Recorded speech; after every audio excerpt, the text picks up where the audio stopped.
రక్త కణాలు కనిపిస్తాయా? కనిపించవు. అంటే కంటికి కనిపించని వాటిని పరిశీలించడానికి సంయుక్త సూక్ష్మదర్శిని ఉపయోగిస్తాం. అక్కడ నేను కంటికి కనిపిస్తాయి కానీ క్లియర్గా కనిపించవు. ఇక్కడ నేను కంటికి ఏమాత్రం కనిపించవు. ఇప్పుడు సరళ సూక్ష్మదర్శిని ఉపయోగించి ఇంకా ఏమేమి పరిశీలించవచ్చు అనేది ఒకసారి ఇక్కడ రాస్తున్నాం అండి. సరళ సూక్ష్మదర్శిని ఉపయోగించి వేలి ముద్రలు పరిశీలించవచ్చు. వేలి ముద్రలు అంటే ఫింగర్ ప్రింట్స్ అంటాం కదా. సో ఈ ఫింగర్ ప్రింట్స్ వేలి ముద్రలు పరిశీలించవచ్చును.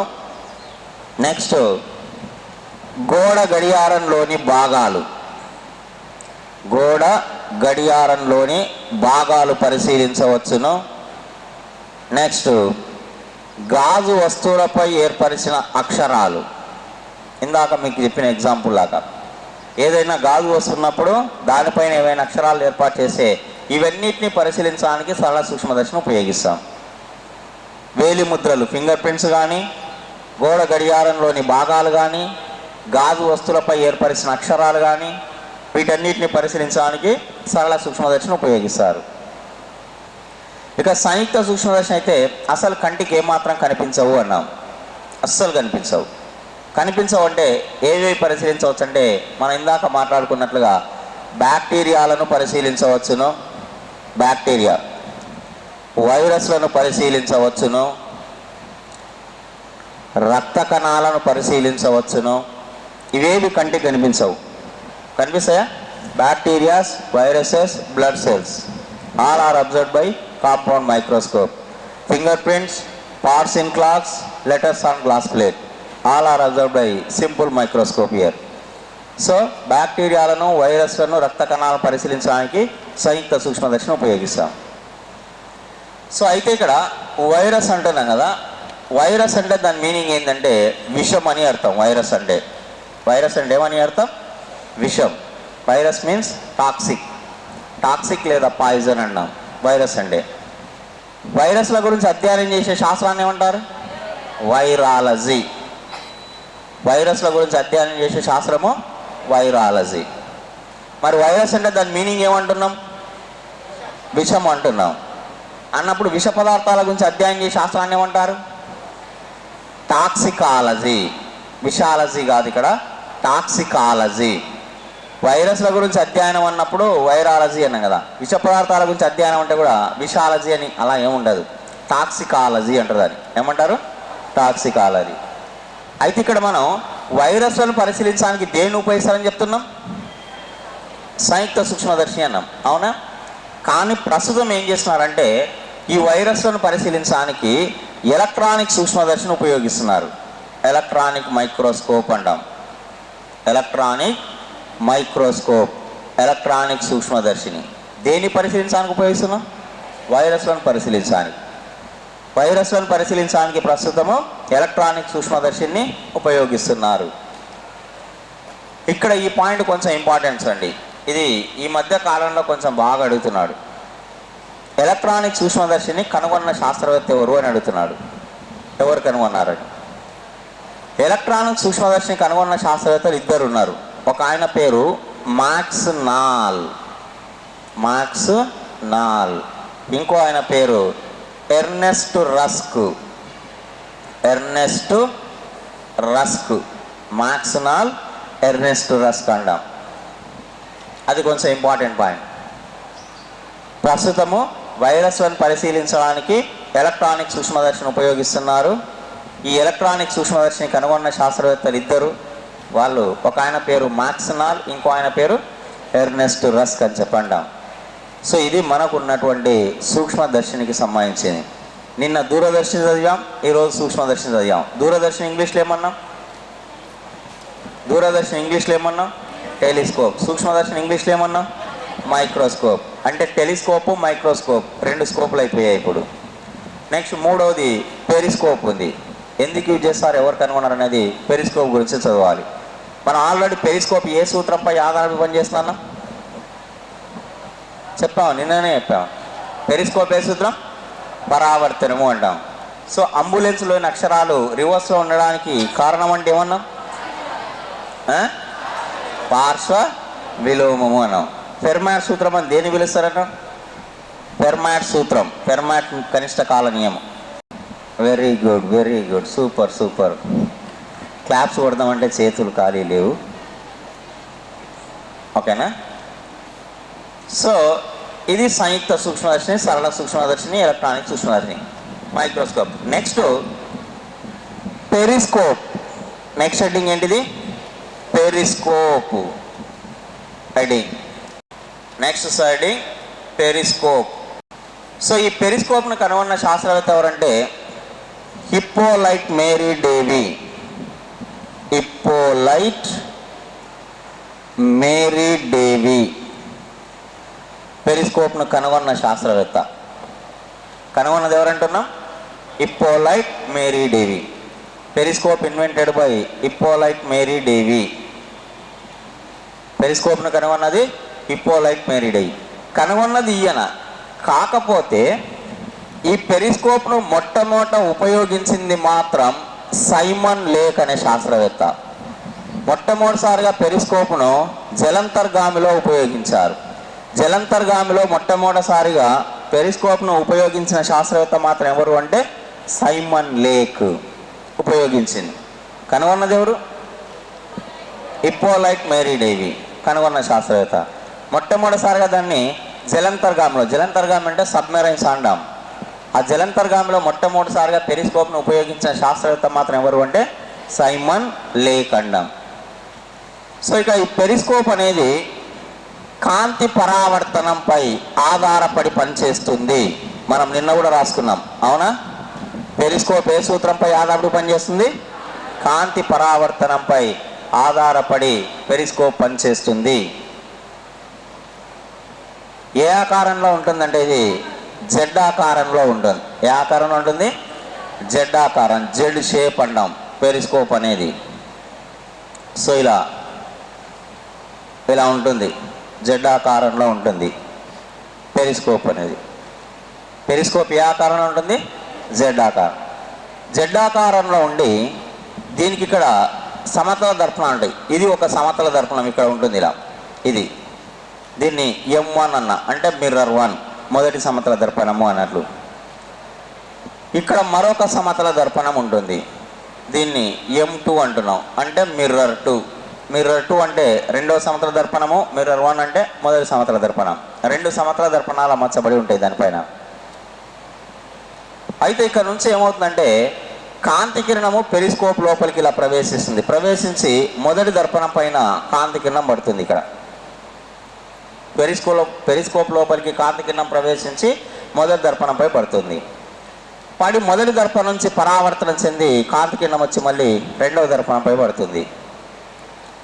రెండవ దర్పణంపై పడిన కాంతి కిరణం దీని నుంచి మళ్ళీ కొంచెం పరావర్తనం చెంది రెండవ భాగం గుండా ఇలా బయటకు వస్తుంది.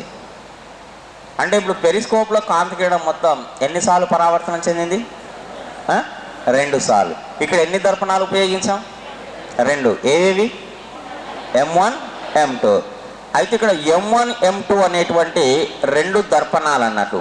ఈ M1, M2 ఈ 2 దర్పణాలను ఈ జెడ్ ఆకారంలో గొట్టానికి అమర్చాం, అవునా? ఈ 2 దర్పణాలు కూడా ఎంత కోణంతో అమర్చాలంటే 45 డిగ్రీల కోణంతో అమర్చాలి. అక్కడ ఎంత కోణంతో? 45 డిగ్రీస్ యాంగిల్. అంటే పెరిస్కోప్లో 2 సమతల దర్పణాలను ఉపయోగిస్తున్నాం. ఈ 2 సమతల దర్పణాలను కూడా ఏం చేస్తామంటే ఆ జెడ్ ఆకారంలో ఉన్నటువంటి గొట్టానికి 45 డిగ్రీల కోణంతో అమర్చాం. అమర్చిన తర్వాత కాంతి కిరణం ప్రవేశించినప్పుడు కాంతి కిరణం 2 సార్లు పరావర్తనం చెందుతుంది. మొదటి దర్పణం దగ్గర ఒకసారి పరావర్తనం చెందింది, రెండవ దర్పణం దగ్గర మరోసారి పరావర్తనం చెందుతుంది. అంటే మొత్తం ఎన్నిసార్లు? 2 సార్లు పరావర్తనం చెందింది కాంతి కిరణం. మరి ఎందుకు ఉపయోగిస్తారు పెరిస్కోప్ అనేది కావాలి, ఉపయోగం ఇంపార్టెంట్. గాజీ అనే సినిమా చూసారా? గాజీ సినిమాలో ఈ పెరిస్కోప్ చూపిస్తారు మీకు. పెరిస్కోప్ లెవెల్ అని చెప్పని. గాజీ సినిమాలో సముద్రంలో యుద్ధం ఉంటుంది, తెలుసు కదా? సబ్మెరైన్లో యుద్ధం ఉంటుంది. మొత్తం సబ్మెరైన్ యుద్ధం చేసేటప్పుడు పెరిస్కోప్ చూపిస్తుంటారు. పెరిస్కోప్ సహాయంతో ఎలా చూస్తారు, ఎలా పరిశీలిస్తారని మీకు అక్కడ కనిపిస్తుంది అన్నారు. సో మరి ఎందుకు ఉపయోగిస్తారంటే సైనికులు చూడండి, సైనికులు గుంతలలో ఉండి శత్రువుల యొక్క కదలికలను పసిగట్టడానికి పెరిస్కోప్ను ఉపయోగిస్తారు. సో ఇప్పుడు ఇది ఒక గుంత ఇలా ఉందనుకోండి, ఇది గుంత లోపల అడుగు భాగంలో ఈ జెడ్ ఆకారం పెరిస్కోప్ యొక్క ఈ రెండవ కొన ఉంటుంది. ఇక్కడ ఏం చేస్తారంటే నాలాంటి వీర సైనికులందరూ ఇక్కడ ఉంటారు, మీలాంటి శత్రువులు మొత్తం ఇక్కడ నుంచి వస్తుంటారు దూరం నుంచి, వీళ్ళంతా మీలాంటి శత్రువులు. సో ఇది గుంత అంటే భూ ఉపరితలం, ఇది భూ ఉపరితలం యొక్క పై భాగం ఇది అన్నట్లు, ఇది లోపలికి మొత్తం గుంత అన్నట్లు. ఈ గుంతలో ఈ గొట్టం యొక్క రెండో కొనం కాబట్టి ఈ గుంతల్లో ఇక్కడ సైనికులు మొత్తం దాక్కుంటారు. దాక్కొని ఈ రెండో కొనం ఉంది అది ఇక్కడ, ఈ కొన ద్వారా పరిశీలిస్తుంది. దీని ద్వారా పరిశీలిస్తున్నప్పుడు ఇక్కడ దూరం నుంచి వస్తున్నటువంటి శత్రువులు ఎవరైతే ఉన్నారో సో వాళ్ళ యొక్క కదలికలను వీళ్ళు గుంతల్లో ఉండి పసిగట్టవచ్చు. అయితే అక్కడ ఉన్న శత్రువులకు సైనికులు కనిపించారు, కానీ సైనికులకు శత్రువులు కనిపిస్తారు. నా శత్రువులు దగ్గరకు వచ్చినప్పుడు చూసి వీళ్ళు డైరెక్ట్ అటాక్ చేస్తారు, అటాక్ చేసి సైనికులను చంపేయడానికి అవకాశం ఉంటుంది. కాబట్టి సైనికులు గుంతలలో ఉండి శత్రువుల యొక్క కదలికలను పసిగట్టడానికి పెరిస్కోప్ను ఉపయోగిస్తారు. ఇది ఒక ఇంపార్టెంట్ పాయింట్. రెండో పాయింట్ ఏంటిదంటే జలంతర్గాముల్లోని నావికులు, జలంతర్గామి, సబ్మెరైన్ అంటాం దీన్ని, ఇంగ్లీష్లో సబ్మెరైన్, తెలుగులో జలంతర్గామి. ఈ జలంతర్గాముల్లో ఉన్న నావికులు ఏం చేస్తారంటే, అసలు జలంతర్గాములు ఎక్కడ ప్రయాణిస్తాయి? నీటి లోపలనా నీటి పైన? లోపలనే కదా. పైన చూస్తే సముద్రం ప్రశాంతంగా ఉంటుంది, ఏమి కనిపించదు. దాని లోపల మాత్రం జలంతర్గాములు ప్రయాణిస్తూ ఉంటాయి. జలంతర్గామి లోపల ప్రయాణించినప్పుడు అందులో ఏం చేస్తారంటే నావికులు లోపల ఉంటారు. గాజు సినిమా మొత్తం అదే కదా. లోపల దాక్కొని చూసినప్పుడు సముద్రం యొక్క ఉపరితలం పైన, సముద్ర పై భాగంలో ఏం జరుగుతుందో నీటి లోపల ఉండే కూడా నావికులు తెలుసుకోవడానికి వీలవుతుంది అన్నట్లు.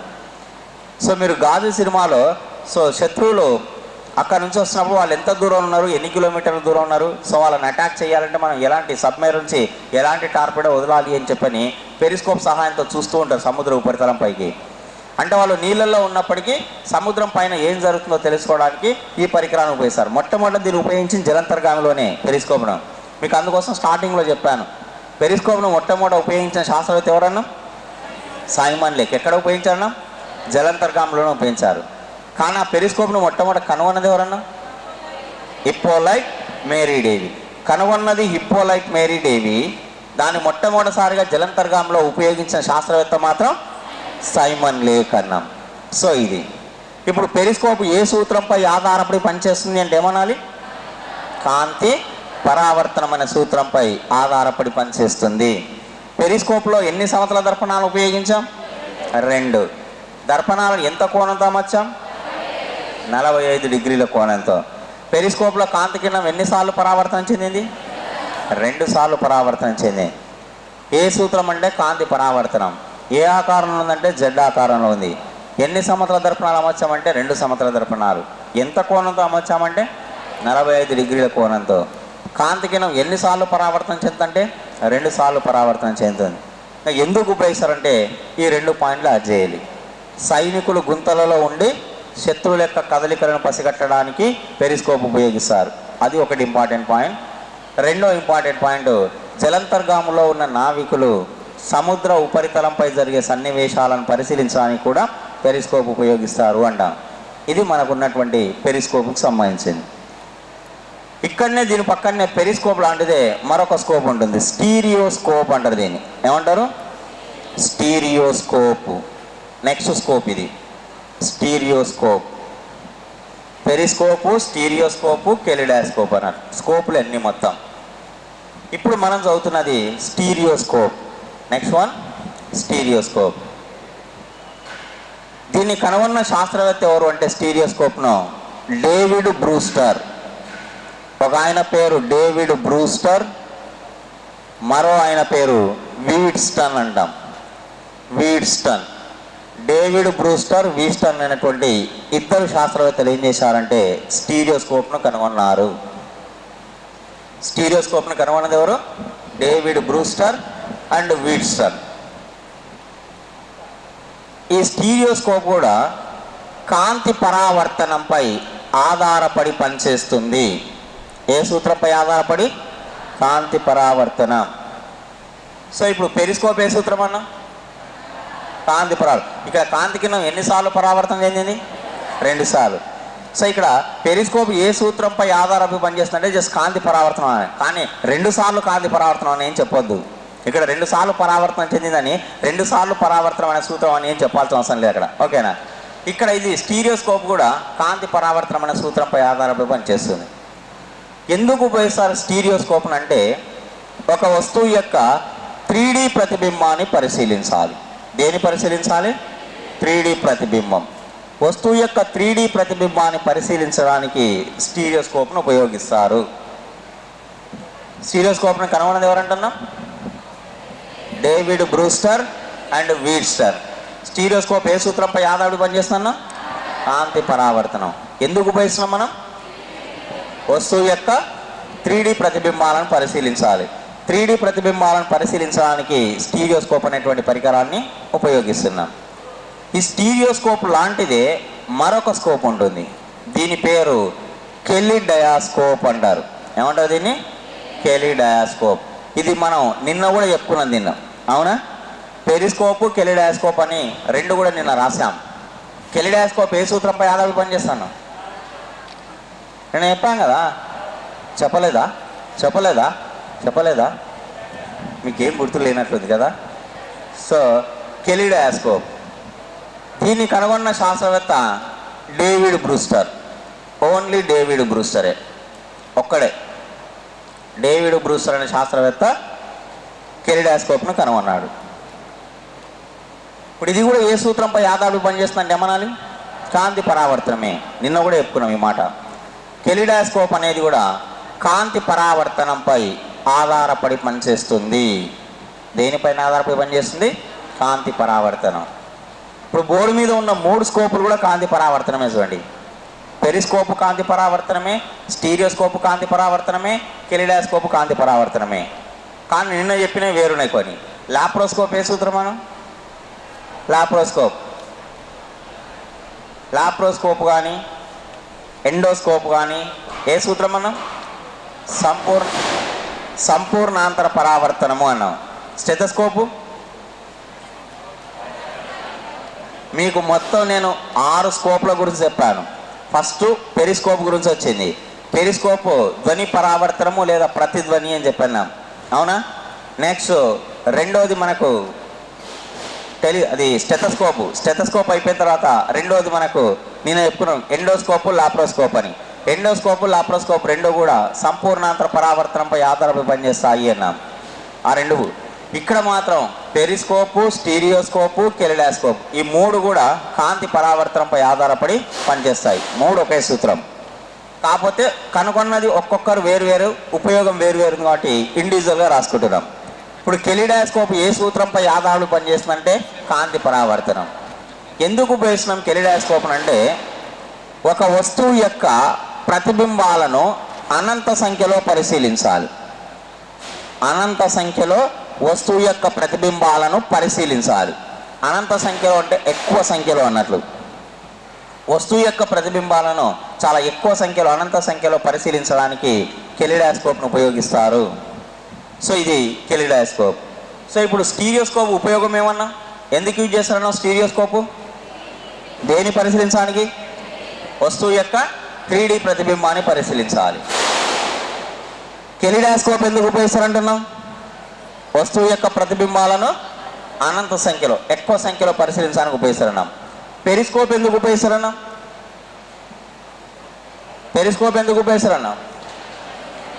సైనికులు గుంతలలో ఉండి శత్రువుల యొక్క కదలికలు పసిగట్టడానికి ఉపయోగిస్తారన్నాం. అదొకటి. ఇంకోటి ఏం చెప్పాం? జలంతర్గాముల్లోని నావికులు సముద్ర ఉపరితలంపై జరిగేటువంటి సన్నివేశాలను పరిశీలించవచ్చును అన్నాం. సో ఆ 2 పాయింట్లు పెరిస్కోప్కి సంబంధించినవి. ఇవి మనకు ఉన్నటువంటి టెలిస్కోపు, మైక్రోస్కోపు, పెరిస్కోపు, స్టీరియోస్కోపు, కెలిడయాస్కోపు అన్ని స్కోప్స్ అన్నీ ఒకే దగ్గర వచ్చాయన్నారు. ఇంకా దీని తర్వాత నెక్స్ట్ మనకు విద్యుదయస్కాంత వికిరణాలు ఉంటాయి. విద్యుదయస్కాంత వికిరణాల్లోంచి ఒక క్వశ్చన్ రావడానికి ఛాన్సెస్ ఉంటుంది. వెరీ వెరీ ఇంపార్టెంట్ అన్నారు. అవి పరారుణ కిరణాలు, మైక్రో తరంగాలు, అతినీలోహిత కిరణాలు, ఎక్స్ కిరణాలు, గామా కిరణాలు అని చెప్పంటాం. ఒక్కొక్క కిరణాలను ఎవరెవరు కనుగొన్నారు, వాటి యొక్క ఉపయోగం ఏంటి అనేది విద్యుదయస్కాంత కిరణాల గురించి మనం డిస్కస్ చేయాలి. సరే, మరి ఏంటి అనేది విద్యుదయస్కాంత కిరణాల గురించి డిస్కస్ చేద్దాం. ఇది చేస్తున్నాం అండి. నెక్స్ట్ విద్యుదయస్కాంత కిరణాలు. ఈ విద్యుదయస్కాంత కిరణాల్లో మనకు ఫస్ట్ మనం డిస్కస్ చేసే కిరణాలు ఏంటంటే పరారుణ కిరణాలను చదువుతాం మనం. ఏ రకమైన కిరణాలు? పరారుణ కిరణాలు. ఎవరు కనుగొన్నారు, ఎందుకు ఉపయోగిస్తాం, వాటి వల్ల యూజ్ ఏంది అనేది పరారుణ కిరణాల గురించి మనం డిస్కస్ చేద్దాం. చూడండి, నెంబర్ 1 పరారుణ కిరణాలు. పరారుణ కిరణాలను ఇంగ్లీష్లో ఇన్ఫ్రారెడ్ రేస్ అంటారు. వీటిని ఇన్ఫ్రారెడ్ రేస్, పరారుణ కిరణాలు. Infrared race. కొంచెం ఈ కిరణాలు ఇంపార్టెంట్ చూడండి, వీటిపైన క్వశ్చన్ ఫోకస్ చేస్తుంటాడు అప్పుడప్పుడు. ఈ పరారుణ కిరణాలను కనుగొన్న శాస్త్రవేత్త ఎవరంటే విలియం హెర్షెల్. ఎవరు కనుగొన్నారు? విలియం హెర్షెల్ అనే శాస్త్రవేత్త పరారుణ కిరణాలను కనుగొనెను. పరారుణ కిరణాలను కనుగొన్న శాస్త్రవేత్త ఎవరు? William Herschel. పరారుణ కిరణాలను కనుగొన్న శాస్త్రవేత్త. ఎక్కడి నుంచి వస్తాయి పరారుణ కిరణాలంటే బాగా వేడిగా ఉన్న వస్తువుల నుంచి. ఎలా ఉన్న వస్తువులు? వేడిగా ఉన్నాయి. బాగా వేడిగా ఉన్న వస్తువుల నుంచి విడుదలవుతుంటాయి. వేడిగా ఉన్న వస్తువులు అంటే ఏంటంటే ఇక్కడ విద్యుత్ హీటర్ కానీ, సోల్డరింగ్ గన్ కానీ. సోల్డరింగ్ గన్ అంటే మన వెల్డింగ్ గన్ మాదిరిగా ల్యాబొరేటరీలో చిన్న చిన్న వైర్లను అతికించడానికి ఉపయోగిస్తారు. సోల్డరింగ్ అనేది వెల్డింగ్ గన్ ఉంటుంది కదా, ఆ టైప్ ఉంటుంది అన్నట్లు. సోల్డరింగ్ గన్ను, విద్యుత్ హీటర్, అలా వేడిగా ఉన్నటువంటి వస్తువుల నుంచి పరారుణ కిరణాలు అనేవి విడుదలవుతాయి. ఎవరు కనుగొన్నారు? విలియం హెర్షెల్ అనే శాస్త్రవేత్త. ఇంకా వేడిగా ఉన్న వస్తువుల నుంచి బయటికి విడుదలైతాను. విడుదలైన తర్వాత ఈ కిరణాలను గుర్తించాలి మనం, విడుదలయ్యాయా లేదా తెలుసుకోవాలి. అలా తెలుసుకోవడానికి ఇక్కడ థర్మోపైల్ అనేటువంటి పరికరం కానీ, బోలోమీటర్ అనేటువంటి పరికరం కానీ ఉపయోగిస్తాం. Thermopile, bolometer. ఏ కిరణాలను గుర్తించడానికి? పరారుణ కిరణాలు గుర్తించడానికి. వేడిగా ఉన్న వస్తువుల నుంచి కిరణాలు విడుదలైతే అన్నాం. విడుదలైన తర్వాత కిరణాలను మనం గుర్తించాలి.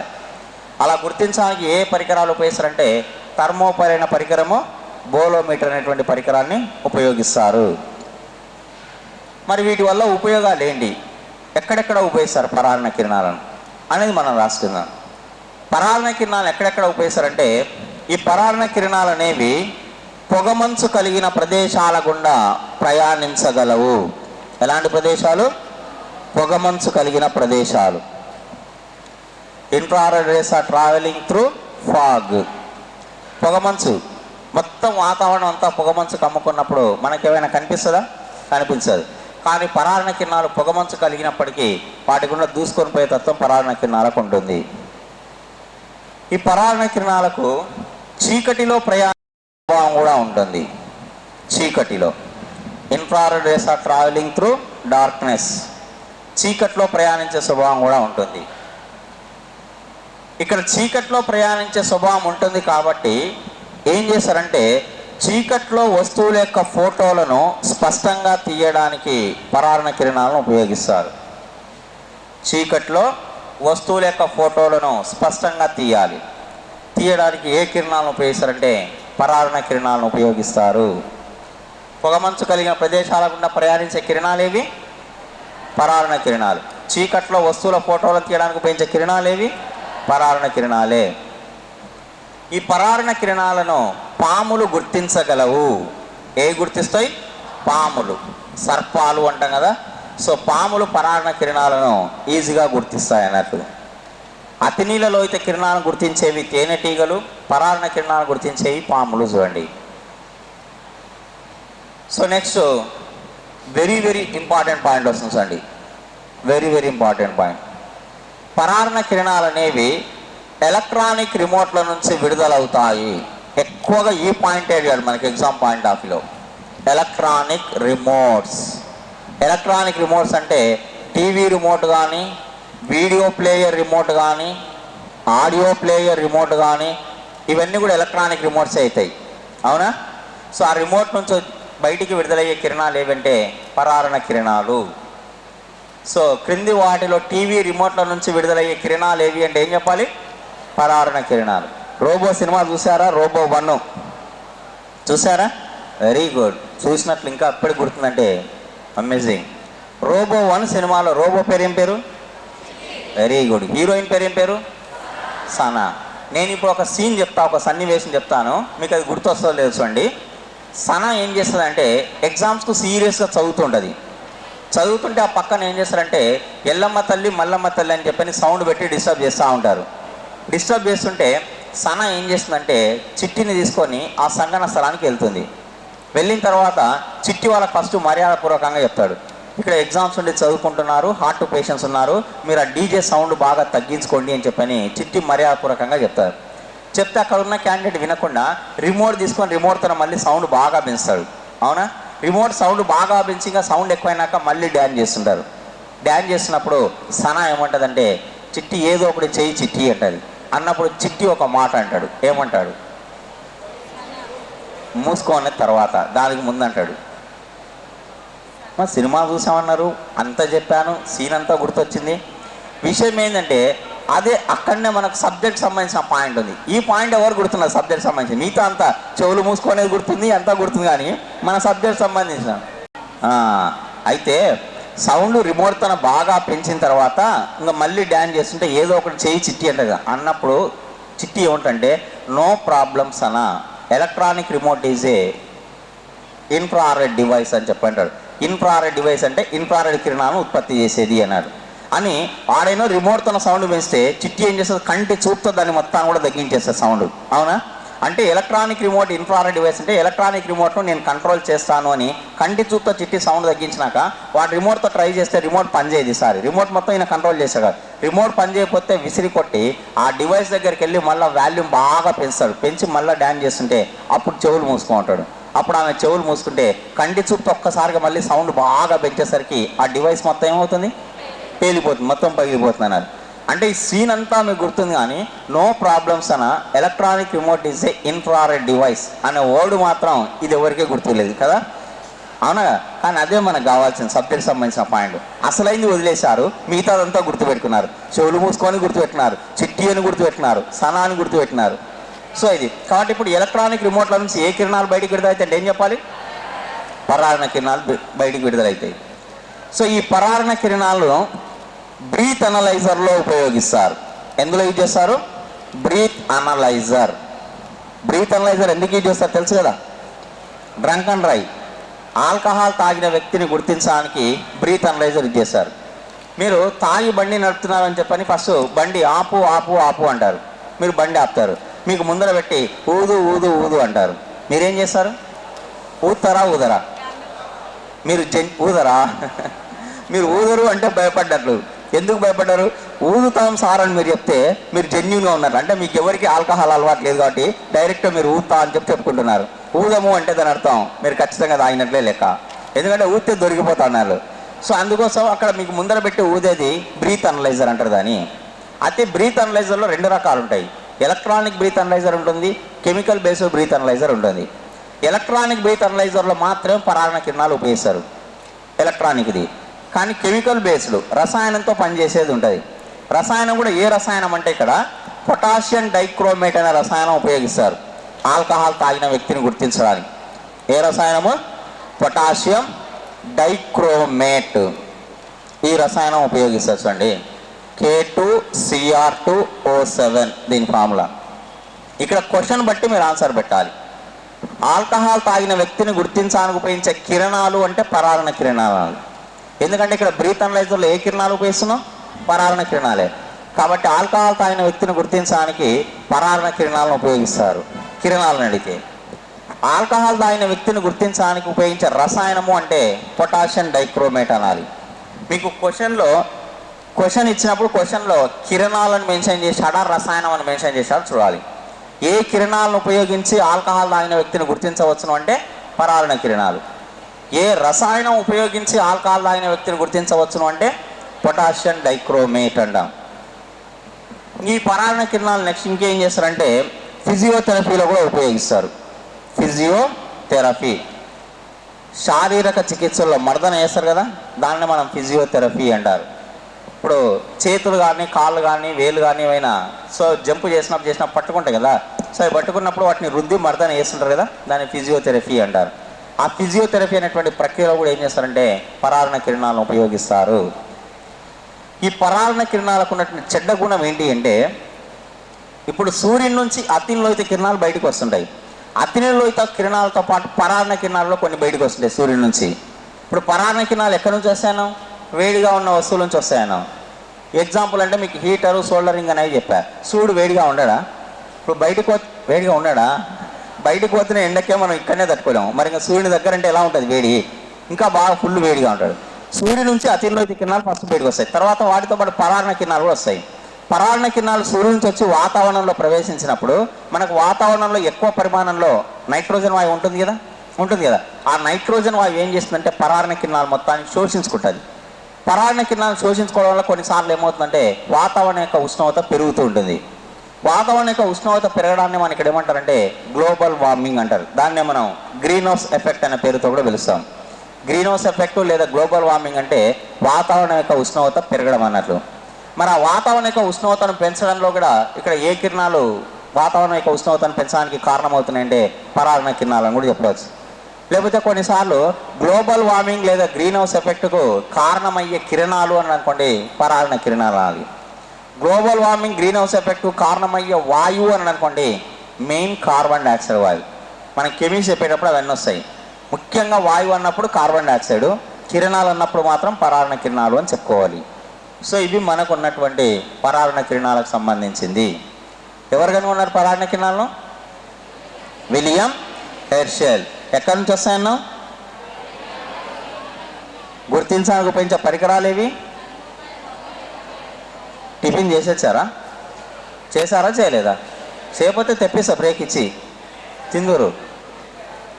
మధ్యాహ్నం అంటే నిండా తినేసినాం సార్ చెప్పడానికి ఆయాసం అవుతుంది అంటే సరే ఓ పాపం పోనీలు ఏం చెప్పను. ఇప్పుడేమైంది? ఎంత యాక్టివ్ చెప్పాలి ఇప్పుడు మీరు. సైలెంట్ కూర్చొని ఏదో సినిమాలో కూర్చొని సినిమా స్టోరీ ఎంజాయ్ చేసినట్టుంది. బాలకృష్ణ డైలాగ్ చెప్తుంటే విన్నట్లు. సో మరి పొగమంచు కలిగిన ప్రదేశాల గుండా ప్రయాణించే కిరణాలు ఏవి? పరారుణ కిరణాలు. చీకట్లో వస్తువుల ఫోటోలు తీయడానికి ఉపయోగించేవి పరారుణ కిరణాలు ఏవి పరిశీలిస్తాయి? పాములు పరిశీలిస్తాయి. ఎలక్ట్రానిక్ రిమోట్ నుంచి వచ్చే కిరణాలు ఏవి? పరారుణ కిరణాలు. బ్రీత్ అనలైజర్లో ఉపయోగించే కిరణాలు ఏవి? పరారుణ కిరణాలు.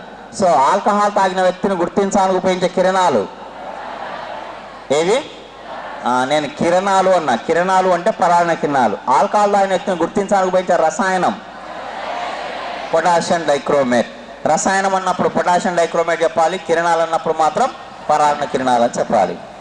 సో నెక్స్ట్ మనకున్నాయి రెండో రకమైన ఏవి అంటే మైక్రో తరంగాలు. ఏ తరంగాలు? మైక్రో తరంగాలు.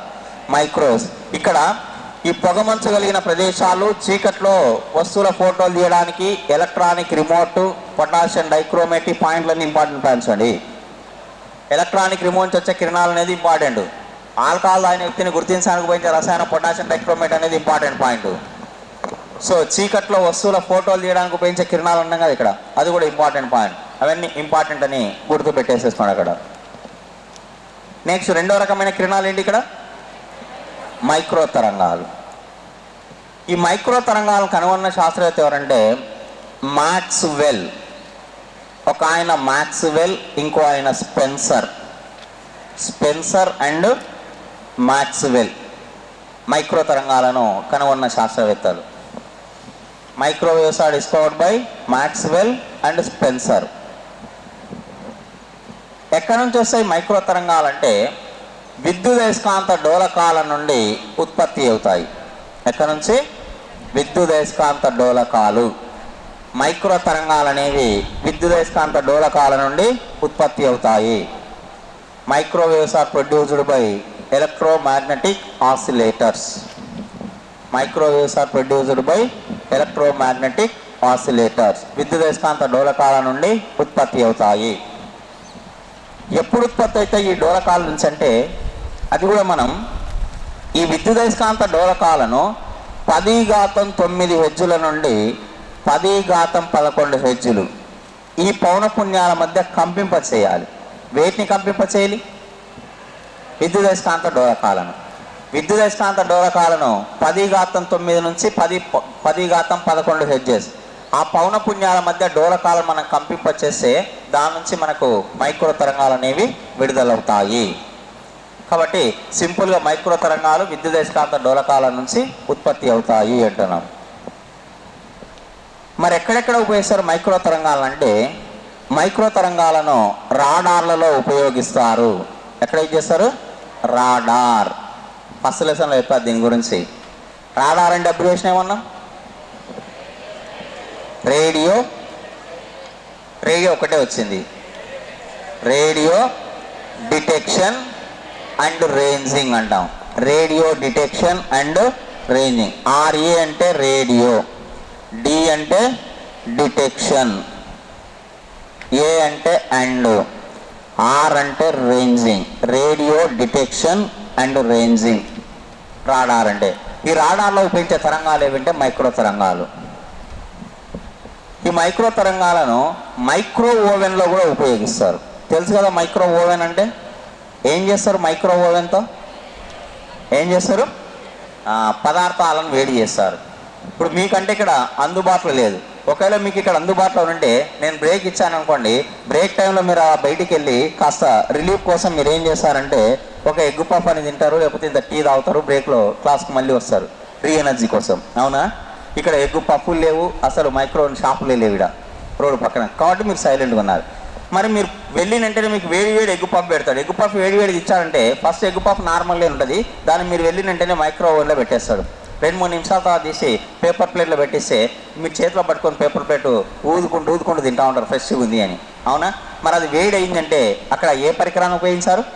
Micro oven. ఆ మైక్రో ఓవెన్లో మీరు ఉంచినటువంటి ఎగ్ పఫ్ అనే పదార్థం వేడి కావాలంటే ఏ తరంగాలు ఉపయోగిస్తారు? మైక్రో తరంగాలు అంటాం. కాబట్టి మైక్రో ఓవెన్లో కూడా మైక్రో తరంగాలే ఉపయోగిస్తాం. ఇంకా ఎందుకు ఉపయోగిస్తారు మైక్రో ఓవెన్ అంటే? పదార్థాలను వేడి చేయడానికి ఉపయోగిస్తారు. ఎవరు కనుగొన్నారు మైక్రో ఓవెన్ అంటే? స్పెన్సర్ అనే శాస్త్రవేత్త కనుగొన్నారు దీన్ని. ఎవరు కనుగొన్నారు? స్పెన్సర్. మైక్రో ఓవెన్ కనుగొన్నది స్పెన్సర్. రాడార్ను కనుగొన్నది ఎవరు? ఫస్ట్ లెసన్లో చెప్పాము, రాబర్ట్ వాట్సన్. రాడార్ను కనుగొన్న శాస్త్రవేత్త ఎవరంటే రాబర్ట్ వాట్సన్. ఆకాశంలో సంచరించే వాటి యొక్క ఆచూకీని తెలుసుకోవడానికి రాడార్ ఉపయోగిస్తారు అని మనం ఫస్ట్ లెసన్. రాడార్ ఏ సూత్రంపై ఆధారపడి పనిచేస్తుంది? మొన్న చెప్పిన సూత్రమే, మొన్నటికి ఈరోజు సూత్రమే మారలే. ఏది? డాప్లర్ ఫలితము లేదా డాప్లర్ ప్రభావము అన్నాం. మొన్న మనం కూసుపంచులు చెప్పాము. ఏం స్థలం మారేసరికి ఇక్కడికి మారేసరికి ఆన్సర్స్ అన్నీ మొత్తం ఆవిరైపోయినట్లు ఎండాకాలం కాబట్టి కదా. సో ఇది మనకు ఉన్నటువంటి మైక్రో తరంగాలకు సంబంధించింది. ఎవరు కనుగొన్నారు మైక్రో తరంగాలు? Maxwell and Spencer. ఎక్కడి నుంచి వస్తాయన్నా? విద్యుదయస్కాంత డోలకాల నుంచి. ఎక్కడెక్కడ ఉపయోగిస్తారంటున్నాం? రాడార్లో ఉపయోగిస్తారు, మైక్రో ఓవెన్లో ఉపయోగిస్తారు. రాడార్ని ఎవరు కనుగొన్నారన్నా? Robert Watson. మైక్రో ఓవెన్ ఎవరు కనుగొన్నారన్నా? స్పెన్సర్ అనే శాస్త్రవేత్త. మైక్రో ఓవెన్ ఎందుకు ఉపయోగిస్తారంటున్నాం? పదార్థాలను వేడి చేయడానికి ఉపయోగిస్తారు. రాడార్ ఎందుకు ఉపయోగిస్తారంటున్నా? ఆకాశంలో సంచరించే వాటి యొక్క ఆచూకీని తెలుసుకోవడానికి రాడార్ ఉపయోగిస్తాం. కాబట్టి రాడార్లలో మైక్రోవేవ్లో రెండిట్లో కూడా ఏ రకమైన తరంగాలు ఉపయోగిస్తారంటున్నాం? మైక్రో తరంగాలు. ఇవి మనకు ఉన్నటువంటి రెండో రకమైన తరంగాలు. ఇక మూడవది అతినీల లోహిత కిరణాలు. ఇందులో ఒక 2 పాయింట్లు వెరీ ఇంపార్టెంట్ పాయింట్ వస్తాయి చూడండి. అతినీల లోహిత కిరణాలు, వీటిని ఇంగ్లీష్లో అల్ట్రా వాయిలెట్ రేస్ అంటాం. Ultra violet rays. Ultra violet rays అంటారు కాబట్టి షార్ట్కట్లో యూవీ రేస్ అని కూడా పిలుస్తారు. యూవీ రేస్ లేదా యూవీ కిరణాలు. యూవీ అంటే దాని అర్థం ఏంటిది? Ultra violet. ఆప్షన్లో కొన్నిసార్లు ఇచ్చేటప్పుడు యూవీ కిరణాలు లేకపోతే యూవీ రేస్ అని కూడా ఆప్షన్లో ఇస్తుంటాడు. యూవీ అంటే అల్ట్రా వాయిలెట్ రేస్. తెలుగులో ఏమంటారు వాటిని? అతినీల లోహిత కిరణాలు. ఇందులో ఒక 2 పాయింట్లు ఇంపార్టెంట్ పాయింట్లు వస్తాయి. ఎప్పుడు అవే పాయింట్ అడుగుతుంటాడు ఇందులో, వాడు గుర్తుపెట్టుకోవాలి చూడండి. ఈ అతినీల లోహిత కిరణాలను కనుగొన్న శాస్త్రవేత్త ఎవరంటే రిక్టర్. ఎవరన్నా? రిక్టర్ అనే శాస్త్రవేత్త అతినీల లోహిత కిరణాలను కనుగొన్నాడు. ఎవరు కనుగొన్నారు అతినీల లోహిత కిరణాలను? రిక్టర్. పరాగణ కిరణాలు కనుగొన్నది? పరాగణ కిరణాలు ఎవరు? William Herschel. మైక్రో తరంగాలు మాక్స్వెల్ అండ్ స్పెన్సర్. అతిలోహిత కిరణాలు కనుగొన్నది ఎవరంటున్నా? రిక్టర్ అనే శాస్త్రవేత్త కనుగొన్నాడు. ఎక్కడి నుండి వస్తాయి అతిలోహిత కిరణాలు? ఎక్కడి నుంచి? సూర్యుని నుంచి విడుదలవుతాయి. అతిలోహిత కిరణాలు అనేవి సూర్యుని నుంచి విడుదలవుతాయి. సూర్యుని నుంచి కిరణాలు విడుదలై భూమి వైపు వస్తూ ఉంటాయి. భూమి వైపు వచ్చేటప్పుడు ఈ కిరణాల బారి నుంచి మనల్ని కాపాడే పొర ఏది? ఓజోన్. ఓజోన్ పొర కనుక లేకపోతే అతిలోహిత కిరణాలు డైరెక్ట్ నేరుగా వచ్చేసి మన పైన పడతాయి, భూమి పైన పట్టేస్తాయి. నేరుగా పడ్డాయి అనుకోండి, కిరణాల ప్రభావం ఎక్కువగా ఉంటుంది కాబట్టి క్యాన్సర్ రావడానికి అవకాశం ఎక్కువ ఉంటుంది. ఇప్పటికే అతిలోహిత కిరణాలకి ఎక్కువసేపు ఉంటేనే క్యాన్సర్ వచ్చే అవకాశం ఉంటుంది. స్కిన్ క్యాన్సర్ వస్తుంది, చర్మ క్యాన్సర్ అనేది. కాబట్టి అతిలోహిత కిరణాలకు నేరుగా మానవ శరీరాన్ని గురి చేయకూడదు, చాలా ప్రమాదం అన్నారు. అందుకోసం ఈ కిరణాల బారి నుండి మనం కాపాడే పొర ఏది అంటే ఓజోన్ పొర కాపాడుతుంది. ఎక్కడ ఉందన్నాం ఈ ఓజోన్ పొర? ఏ ఆవరణం? స్ట్రాటో ఆవరణంలో ఉంటుంది. ఏ ఆవరణం? స్ట్రాటో ఆవరణంలో ఉంటుంది. ఓజోన్ పొర ఏ రంగులో ఉంటుందన్న? ఏ రంగులో ఉంది? నీలం రంగులో ఉంటుంది. ఓజోన్ పొర నీలం రంగులో ఉన్నట్లు కనిపించడానికి కారణం? కమాన్, అంతే, కరెక్ట్, కమాన్. ఏదన్నా కాంతి పరిక్షేపణము. ఆకాశం నీల రంగులో ఉన్నట్లు కనిపించడానికి కారణమన్నా, సముద్రపు నీరు నీల రంగులో ఉన్నట్లు కనిపించడానికి కారణమన్నా, ఓజోన్ పొర నీల రంగులో ఉన్నట్లు కనిపించడానికి కారణమన్నా, మొత్తాన్ని కూడా కాంతి పరిక్షేపణం అని చెప్పాం. అవునా కదా? వాటి కాంతి పరిక్షేపణం అవి నిన్ననే చెప్పుకున్నాం. నిన్న బ్రేక్కు ముందు లాస్ట్కు కిరణాల దగ్గర మనం చెప్పుకున్నాం కూడా, ఫస్ట్ బ్రేక్ అప్పుడు. సో మరి ఓజోన్ పొర స్టార్ట్ ఆవరణలో ఉంటుంది, అది నీల రంగులో ఉంటుంది అన్నాం. ఈ అతిలోహిత కిరణాలను ఏవి గుర్తించగలుగుతాయంటే, అతిలోహిత కిరణాలను గుర్తించేటువంటి కీటకాలు ఏవి అంటే తేనెటీగలు. ఏవి? తేనెటీగలు, హనీ బీస్ అంటాం. So ultraviolet rays are observed by honey bees. అతిలోహిత కిరణాలను గుర్తించేటువంటి కీటకాలు తేనెటీగలు. పరాన్న కిరణాలను పాములు. పాప, రెండు పాప అనే వస్తుంది. పా అంటే పరాన్న కిరణాలు, ఇంకో పా అంటే పాములు అన్నారు. పరాన్న కిరణాలు పరిశీలించేవి పాములు, అతిలోహిత కిరణాలు పరిశీలించేవి తేనెటీగలు. ఇప్పుడు చెప్పబోయే పాయింట్ కొంచెం ఇంపార్టెంట్ పాయింట్ వస్తుంది చూడండి. ఈ అతిలోహిత కిరణాలు మానవ శరీరంపై పడినప్పుడు 1 మిల్లీమీటర్ కంటే తక్కువ లోతులోకి ఇవి ప్రయాణించాయనుకోండి. శరీరం పైన 1 mm అంటే 1 మిల్లీమీటర్. సూర్యుడి నుంచి వచ్చి చర్మంపై పడ్డప్పుడు చర్మం లోపలికి చొచ్చుకొని పోతాయి. చొచ్చుకొని పోయేటప్పుడు 1 మిల్లీమీటర్ కంటే తక్కువ లోతుకు అతిలోహిత కిరణాలు ప్రయాణించాయనుకోండి, అప్పుడు మాత్రమే డి విటమిన్ తయారవుతుంది.